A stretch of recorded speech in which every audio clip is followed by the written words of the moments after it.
Breaking చూస్తున్నాం. ఆక్రమణలపై హైడ్రా ఉక్కుపాదం మోపింది. హైదరాబాద్ బేగంపేటలో ఆక్రమణల తొలగింపు ప్రక్రియ చేపట్టింది. పాట్నీ పరిధిలోని నాలా పరివాహక ప్రాంతంలో ఆక్రమణలను హైడ్రా సిబ్బంది కూల్చేస్తుంది. ఇప్పటికే కంటోన్మెంట్ ప్రాంతాన్ని హైడ్రా కమిషనర్ రంగనాథన్ పరిశీలించారు. ఆయన సూచనల మేరకు ఆక్రమణల తొలగింపు కొనసాగుతోంది.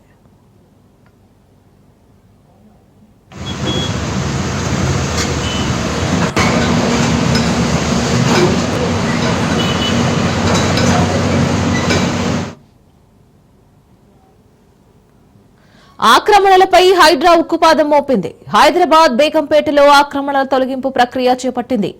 పాట్నీ పరిధిలోని నాలా పరివాహక ప్రాంతంలో ఆక్రమణలను హైడ్రా సిబ్బంది కూల్చేస్తుంది. ఇప్పటికే కంటోన్మెంట్ ప్రాంతాన్ని హైడ్రా కమిషనర్ రంగనాథ్ పరిశీలించారు. ఆయన సూచన మేరకు ఆక్రమణల తొలగింపు కొనసాగుతోంది. దీనికి సంబంధించి పూర్తి డీటెయిల్స్ మా ప్రతినిధి రత్నకుమార్ అందిస్తారు. రత్నకుమార్, సికింద్రాబాద్ లో హైడ్రా అధికారులు మరోసారి దృష్టి సారించారు. ముఖ్యంగా వర్షాకాలం స్టార్ట్ అవుతూ ఉండడంతో ఇబ్బందికరమైనటువంటి ప్రాంతాలు ఏవైతే ఉంటాయో అక్కడ ఏర్పాటు చేసినటువంటి అక్రమ నిర్మాణాల మీద దృష్టి సారించడం జరిగింది. అందులో భాగంగానే నిన్న కంటోన్మెంట్ ప్రాంతాన్ని సందర్శించారు హైడ్రా కమిషనర్ రంగనాథ్.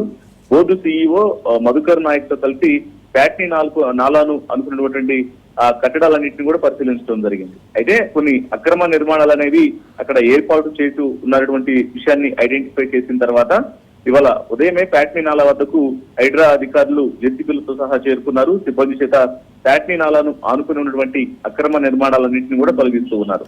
జేసీబీల సాయంతో ప్రస్తుతం అక్రమ కన్స్ట్రక్షన్స్ కి సంబంధించినటువంటి ఆ నిర్మాణాలన్నీ కూడా కూల్చివేస్తూ ఉన్నారు. ముఖ్యంగా వర్షాకాలంలో వరద వెళ్లేందుకు ఉన్న అడ్డంకులను తొలగించేందుకు యొక్క అక్రమ కట్టడాల కూల్చివేతలను చేస్తున్నట్లు కూడా అధికారులు తెలియజేయడం జరిగింది. ఎందుకంటే వరద నీరు సాఫీగా ముందుకు పోకపోతే ఖచ్చితంగా రోడ్ల మీదకు వచ్చేటువంటి అవకాశం ఉంటుంది.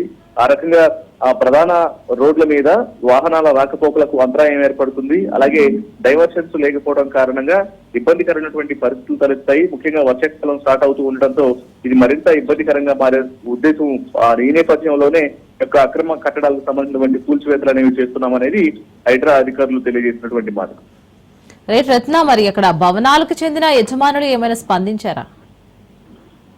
వాస్తవానికి ఈ కన్స్ట్రక్షన్స్ అనేవి కూడా నాలాను ఆక్రమించి నాలాను ఆనుకునే యొక్క కట్టడాల నిర్మాణం అనేది జరిగింది కాబట్టి ఖచ్చితంగా దీని మీద కొంత వ్యతిరేకతలు వ్యక్తం అవుతాయి. ఎందుకంటే కన్స్ట్రక్షన్స్ చేసినటువంటి ఆ నిర్మాణాలు అనేవి కూడా ప్రధాన రోడ్డుకు సంబంధించి ఆనుకునే నాలాను ఆనుకునే యొక్క అక్రమ కట్టడాలు అనేవి కూడా ఉన్నాయి.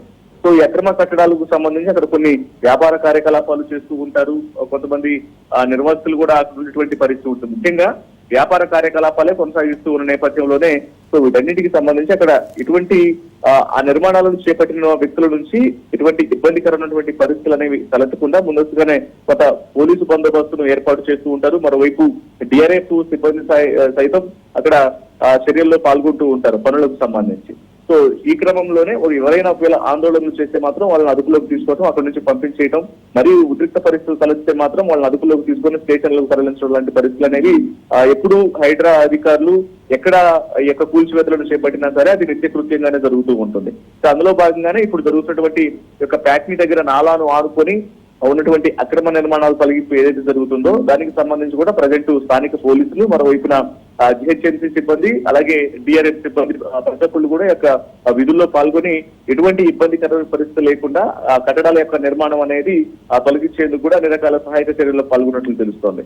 అండ్ అలాగే హైడ్రా ఆక్రమణల కూల్చివేత సమస్యకి నోటీసులు అసలు ముందుగానే ఇస్తారు, కొంతమందికి ఇవ్వరు. కానీ ఇక్కడ ఏమైనా వారికి ముందస్తు నోటీసులు ఇచ్చారా? ఏమంటున్నారు అక్కడ?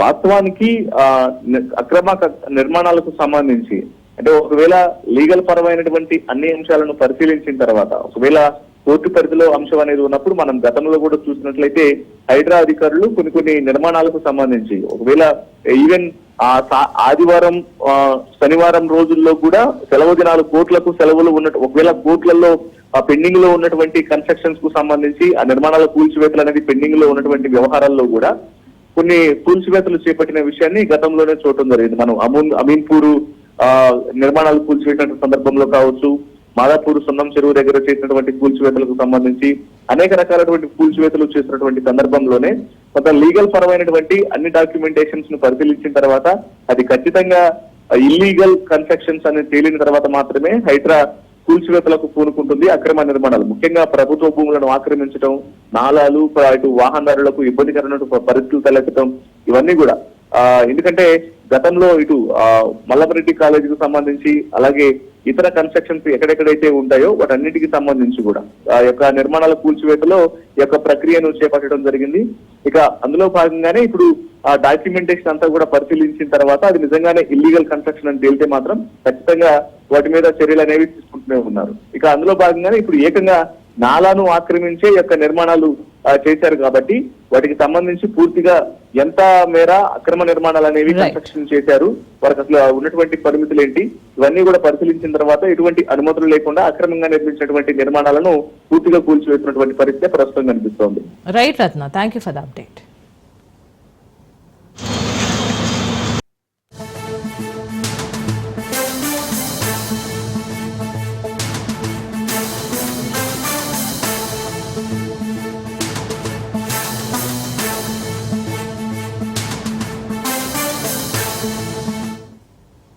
మరో బ్రేకింగ్ చూస్తున్నాం. సిరిసిల్ల జిల్లా వేములవాడ రాజన్న ఆలయానికి చెందిన తిప్పాపురం గోశాలలో కోడెల మృతి ఆగడం లేదు. అనారోగ్యంతో ఇవాళ మరో 4 ఆవులు మృతి చెందాయి. మరోవైపు అనారోగ్యంతో మరో 12 ఆవులు బాధపడుతున్నట్లు సమాచారం. కాగా ఇప్పటి వరకు గోశాలలో 30 ఆవులు మృతి చెందాయి. దీంతో హిందూ సంఘాలు ఆగ్రహం వ్యక్తం చేస్తున్నాయి. రాజన్న ఆలయ గోశాలలో ప్రస్తుతం 1300 కోడెలు ఉన్నాయి. దీంతో గోశాలలోనే వెటర్నరీ డాక్టర్ల బృందం వాటి ఆరోగ్య పరిస్థితులను పర్యవేక్షిస్తున్నారు. మరోవైపు ప్రతిరోజు గోశాలను పర్యవేక్షిస్తున్న జిల్లా కలెక్టర్ వైద్య సేవల వివరాలను కూడా స్వయంగా అడిగి తెలుసుకుంటున్నారు. అదేవిధంగా కోడెలకు అందిస్తున్న దాణా, పచ్చిగడ్డిని కూడా పరిశీలిస్తున్నారు.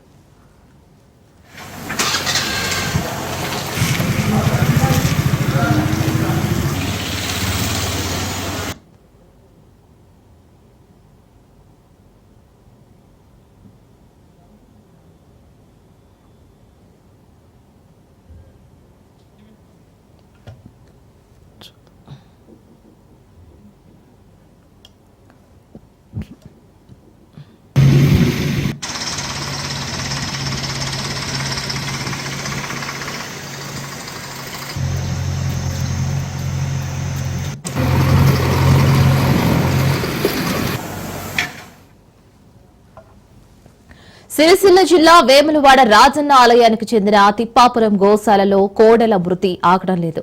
అనారోగ్యంతో ఇవాళ మరో 4 ఆవులు మృతి చెందాయి. మరోవైపు అనారోగ్యంతో మరో 12 ఆవులు బాధపడుతున్నట్లు సమాచారం. కాగా ఇప్పటి వరకు గోశాలలో 30 ఆవులు మృతి చెందాయి. దీంతో హిందూ సంఘాలు ఆగ్రహం వ్యక్తం చేస్తున్నాయి. రాజన్న ఆలయ గోశాలలో ప్రస్తుతం 1300 కోడెలు ఉన్నాయి. దీంతో గోశాలలోనే వెటర్నరీ డాక్టర్ల బృందం వాటి ఆరోగ్య పరిస్థితులను పర్యవేక్షిస్తున్నారు. మరోవైపు ప్రతిరోజు గోశాలను పర్యవేక్షిస్తున్న జిల్లా కలెక్టర్ వైద్య సేవల గురించి కూడా స్వయంగా అడిగి ఆరా తీస్తున్నారు. అదేవిధంగా కోడెలకు అందిస్తున్న దాణా, పచ్చిగడ్డిని కూడా పరిశీలిస్తున్నారు.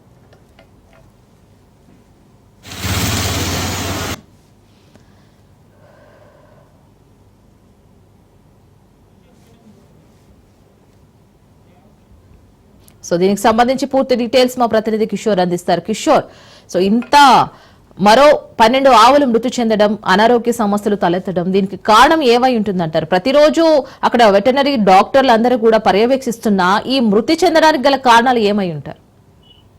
ప్రధానంగా గోశాలకు సంబంధించి చూసినట్లయితే అటు పర్యవేక్షణ లోపం మొదటి నుంచి ఉందని చెప్పవచ్చు. అయితే చాలా వరకు కూడా గోశాల స్థలం అనేది తక్కువ పరిణామంలో ఉండడం, దాంట్లో కోడెలు ఎక్కువగా ఉండడంతో మొదటి నుంచి కూడా కోడెలు అనారోగ్యం బారిన పడుతున్నాయి. అయితే ప్రధానంగా ప్రస్తుతం ఉన్న స్థలంలో 600 నుండి 700 కోడెలు మాత్రం ఉండేందుకు అవకాశం ఉన్నాయి. కానీ ప్రస్తుతానికి 1200 నుండి 1300 కోడెలు ఉండడంతో అటు ఒకే చోట ఎక్కువ మొత్తంలో ఉండడంతో కిక్కిరిసిపోయి ప్రధానంగా వారం రోజుల క్రితం కురిసిన వర్షాలకు పూర్తిగా బురదమయమైపోయింది. బురదమయమైపోయి డ్రైనేజ్ కూడా వాటర్ కూడా డ్రైనేజ్ సౌకర్యం లేకపోవడం, వాటర్ అక్కడే నిలిచిపోవడంతో అందులో స్థలం పరిమాణం తక్కువ ఉండడంతో తొక్కిసలాట జరిగి ప్రధానంగా కోడెలు గాయాల పాలైనాయి. అంతేకాకుండా ఇన్ఫెక్షన్ బారిన పడ్డాయి. దీంతో ఒక్కొక్కటిగా చనిపోతూ వస్తున్నాయి. గత వారం రోజుల పరిధిలో సుమారు 30కి పైగా కోడెలు మృతి చెందాయి. గత 4 రోజుల పరిధిలో 50కి పైగా కోడెలు మృతి చెందినట్టు కూడా తెలుస్తుంది. అయితే ప్రధానంగా గోశాలకు సంబంధించిన సిబ్బంది కావచ్చు, ఆలయానికి సంబంధించిన సిబ్బంది మొదటి నుంచి గోశాల నిర్వహణకు సంబంధించి పర్యవేక్షణ లోపం, అలాగే మ్యాన్ పవర్ లేకపోవడం, గోశాల పరిమాణం తక్కువ ఉండడం వల్ల ఈ కోడలు మృతి చెందినట్టు ఇప్పటికే పశువైద్యాధికారులు ఒక కలెక్టర్ కు నివేదిక కూడా సమర్పించారు. దీనిలో భాగంగా సుమారు 53 లక్షలతో నూతనంగా ఒక గోశాల నిర్మించేందుకు కూడా ప్రభుత్వం అనుమతి ఇచ్చింది ఇప్పటికే. అయితే ప్రధానంగా ఇప్పటికే మరో 12 కోడలు కూడా అనారోగ్య బారిన పడినట్టు కూడా తెలుస్తున్నాయి. మరో 12 కూడా మృతి చెందే అవకాశం ఉన్నట్టు కూడా అటు పశువైద్యాధికారులు నివేదిక సమర్పించారు. మొత్తానికి ఇప్పటికైనా ఇటు కోడల మృతి జరగకుండా చూడాలి. అనారోగ్యం బారిన పడిన కోడలకు ప్రాథమికంగా వైద్య సదుపాయాలు అందించాలని మాత్రం స్థానికంగా ఉండే హిందూ సంఘాలు, అలాగే స్థానికంగా ఉండే వెంబడ వాసులు కూడా కోరుతూ వస్తున్నారు. ఇప్పటికైనా కోడల మృతి చెందకుండా చర్యలు చేపట్టాలని కోరుతున్నారు. Right Kishore, thank you for the update.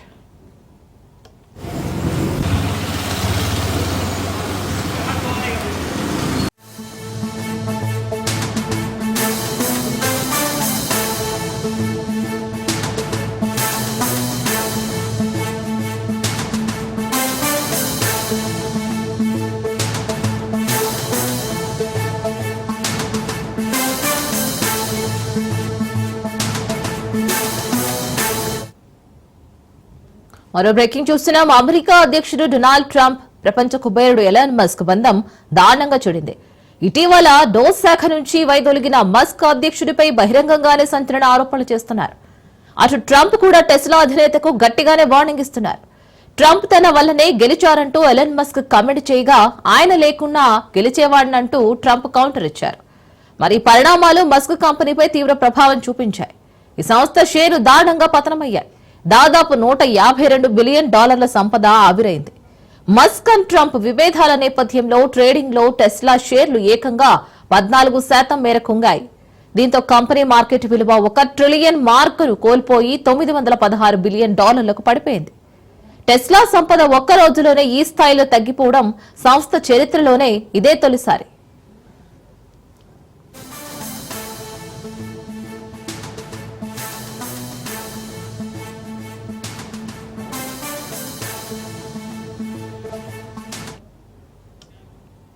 మరో బ్రేకింగ్ చూస్తున్నాం. అమెరికా అధ్యక్షుడు డొనాల్డ్ ట్రంప్ ప్రపంచ కుబేరుడు ఎలాన్ మస్క్ బంధం దారుణంగా చెడిందని చెప్పాలి. ఇటీవల డోస్ శాఖ నుంచి వైదొలిగిన మస్క్ అధ్యక్షుడిపై బహిరంగంగానే సంచలన ఆరోపణలు చేస్తున్నారు. అటు ట్రంప్ కూడా టెస్లా అధినేతకు గట్టిగానే వార్నింగిస్తున్నారు. సో ఈ వార్ జరుగుతూనే ఉంది. దీనికి సంబంధించి పూర్తి డీటెయిల్స్ మా ప్రతినిధి సైదులు అందిస్తారు. సైదులు.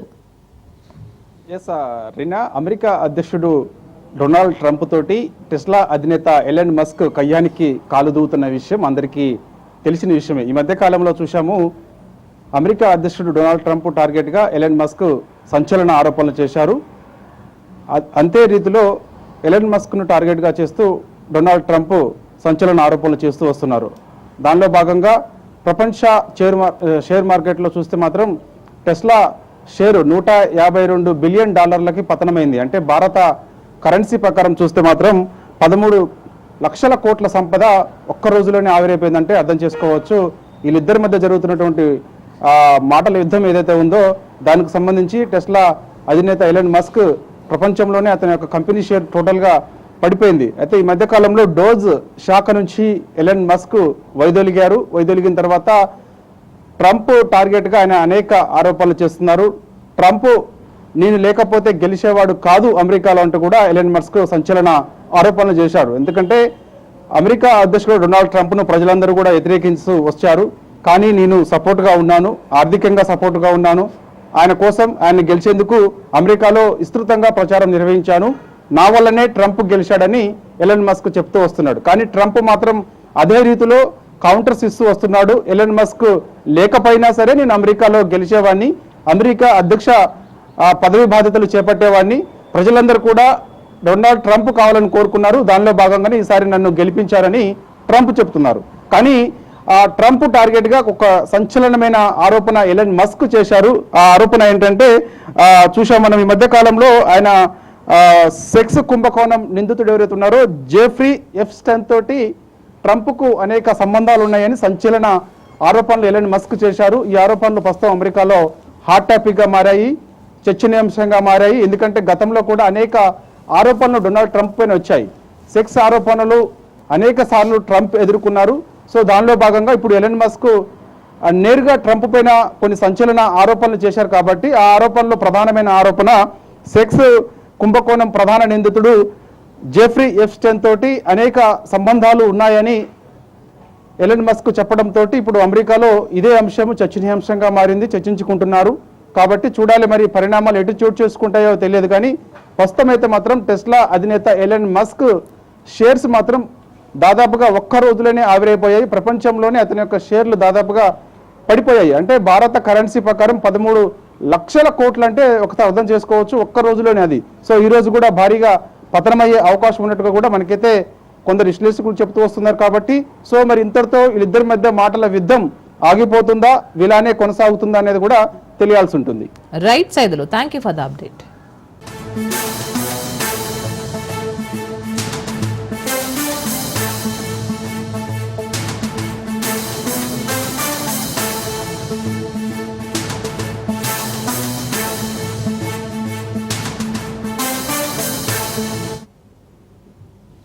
మరో బ్రేకింగ్ చూస్తున్నాం. ఏపీ మెగా డిఎస్సి పరీక్షల నిర్వహణకు సర్వం సిద్ధం చేసింది ప్రభుత్వం. ఇవాళ్టి నుంచి ఈ పరీక్షలు ప్రారంభమయ్యి జులై 6వ తేదీ వరకు కొనసాగుతాయి. నెల రోజుల పాటు జరగనున్న ఈ పరీక్షలను రోజుకు 2 సెక్షన్ల వారీగా పూర్తి చేయనున్నారు.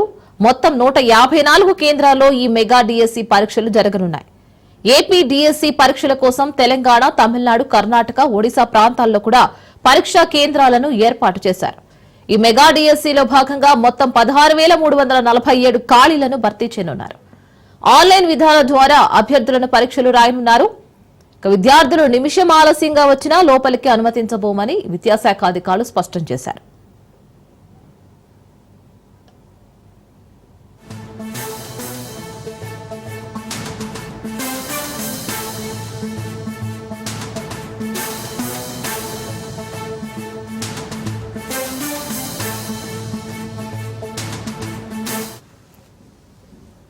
ఏపీ మెగా డిఎస్సి పరీక్షల నిర్వహణకు సర్వం సిద్ధం చేసింది ప్రభుత్వం. ఇవాళ్టి నుంచి ఈ పరీక్షలు ప్రారంభమయ్యి జులై 6వ తేదీ వరకు కొనసాగుతాయి. నెల రోజుల పాటు జరగనున్న ఈ పరీక్షలను రోజుకు 2 సెక్షన్ల వారీగా పూర్తి చేయనున్నారు.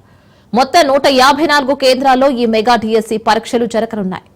ఏపీ డిఎస్సి పరీక్షల కోసం తెలంగాణ, తమిళనాడు, కర్ణాటక, ఒడిశా ప్రాంతాలలో కూడా పరీక్షా కేంద్రాలను ఏర్పాటు చేశారు. ఈ మెగా డిఎస్సీలో భాగంగా మొత్తం 16,347 ఖాళీలను భర్తీ చేయనున్నారు.